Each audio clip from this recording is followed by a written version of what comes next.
శ్రీ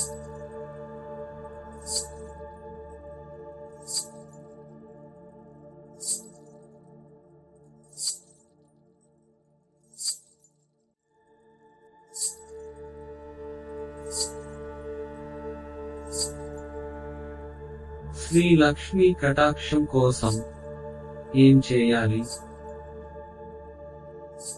శ్రీ లక్ష్మీ కటాక్షం కోసం కొన్ని మార్గాలను సూచిస్తున్నారు పెద్దలు. శ్రీఫలం పేరులోనే శ్రీ ఉన్న ఈ చిన్న కొబ్బరికాయని లఘునారికేళం అని కూడా అంటారు. లక్ష్మీదేవి నీటిలోనూ ఫలాలలోనూ ఉంటుంది కాబట్టి ఈ శ్రీఫలాన్ని లక్ష్మీదేవికి ప్రతిరూపంగా భావిస్తూ ఉంటారు. పైగా దీన్ని నిరంతరాయంగా పూజగదిలో ఉంచుకునేందుకు కూడా వీలుంటుంది కదా. ఏళ్నాటి శనితో బాధపడుతున్నవారు, వ్యాపారంలో లాభాలను కోరుకునేవారు శ్రీఫలాన్ని పూజగదిలో కానీ క్యాష్ బాక్సులో కానీ ఉంచితే ఎనలేని విజయాలు సొంతమవుతాయి.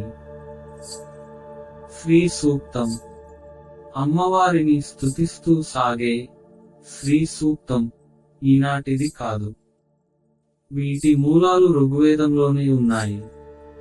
శ్రీ సూక్తాన్ని పఠించడం వల్ల అమ్మవారు తప్పకుండా ప్రసన్నులవుతారన్నది పెద్దల మాట. అయితే ఇవి వేదమంత్రాలు కాబట్టి వీటిని ఎవరి దగ్గరనా స్వరసహితంగా నేర్చుకుంటే మంచిది.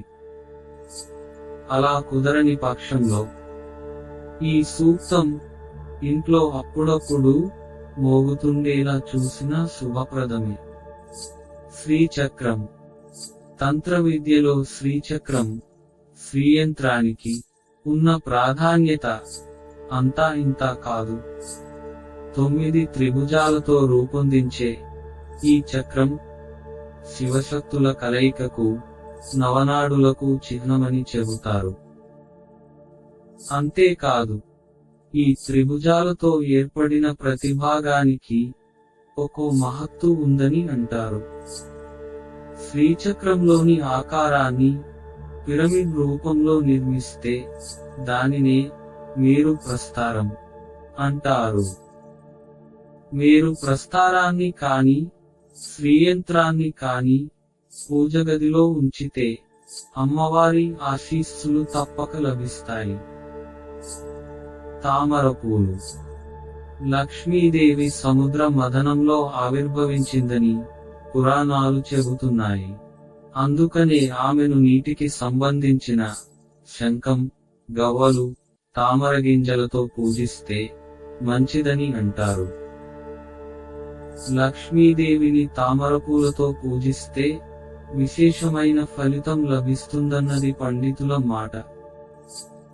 తామరపూలను నేతిలో ముంచి హోమంలో వేసిన లక్ష్మీదేవి విగ్రహాన్ని తామరపూలతో పూజించిన శుభప్రదమే.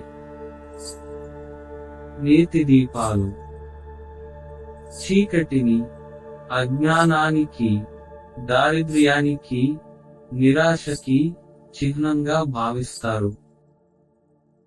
అలాంటి చీకటిని పారద్రోలే సాధనం దీపం. ఇక నేతితో చేసిన దీపం పాడి పంటలు సమృద్ధిగా కావాలన్న కోరికను సూచిస్తాయి. పాల నుంచి వెన్నను చిలికినట్లుగా జీవితమనే మదనంలో తమకు విజయం చేకూరాలన్న కాంక్షను ప్రతిఫలిస్తాయి. నమః సర్వస్వరూపే చ నమః కళ్యాణదాయని మహాసంపత్ ప్రదే దేవి ధనదాయై నమోస్తుతే. మహాభోగప్రదే దేవి ధనదాయై నమోస్తుతే. సుఖమోక్ష ప్రదే దేవి ధనదాయై నమోస్తుతే. బ్రహ్మరూపే సదానందే సదానంద స్వరూపిణి ధృత సిద్ధి ప్రదే దేవి ధనదాయై నమోస్తుతే. ఉద్యత్ సూర్య ప్రకాశాభ్యుద్యదాదిత్య మండలే శివతత్వం ప్రదే దేవి ధనదాయై నమోస్తుతే. విష్ణు రూపే విశ్వమతే విశ్వపాలనకారిణి మహాసత్వగుణే సంతే ధనదాయై నమోస్తుతే. శివరూపే శోవానందే కారణానంద విగ్రహే విశ్వ సంహార రూపే చ ధనదాయై నమోస్తుతే పంచతత్వ స్వరూపే చ పంచాశద్వర్ణదర్శితే సాధకాభీష్టదే దేవి ధనదాయై నమోస్తుతే. ధన సంపదనిచ్చే మంత్రం.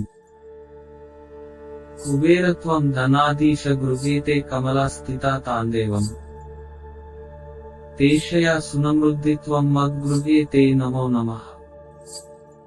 ఈ మంత్రాన్ని నిష్ఠగా రోజుకు 108 పర్యాయాల చొప్పున 21 రోజులు జపించాలి. ఓం శ్రీం హ్రీం శ్రీం కమలే కమలాలయే ప్రసీద ప్రసీద. శ్రీం హ్రీం శ్రీం ఓం శ్రీ మహాలక్ష్మీ దేవ్యై నమః.